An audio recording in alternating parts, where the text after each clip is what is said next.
வாழ்க வளமுடன்.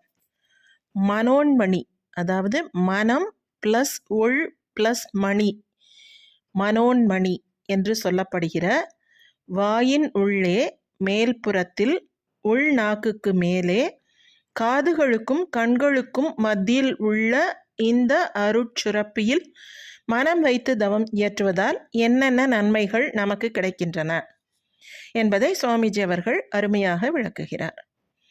மனதுக்கு உட்பொருளானதும் உறுதியும் பெருமையும் மிக்கதுமான ஒரு சிறந்த மையமாகும் இது. இது வாயின் உள்ளே மேற்புறத்தில் இருக்கும் உள்நாக்குக்கு மேலே காதுகளுக்கும் கண்களுக்கும் மத்தியில் இந்த அருட்சுரப்பி இருக்கிறது. மனதுக்கு உட்பொருளானதும் உறுதியும் பெருமையும் மிக்கதுமான ஒரு சிறந்த மையமாகும் இது.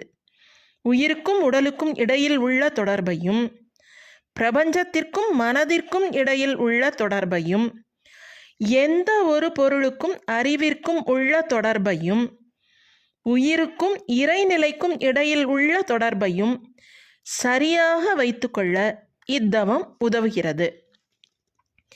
பிரபஞ்ச உயிரில் நீண்ட காலமாக இருந்து வரும் பதிவுகளை அவை பிரபஞ்சத்தில் எந்த இடத்தில் இருந்தாலும் அறிவுக்கு கூட்டுவிப்பது இந்த சுரப்பிதான். இது மன ஆற்றலை நிர்வகிக்கிறது, மனோசக்தியை பெருகச் செய்கிறது. வாழ்க வளமுடன்.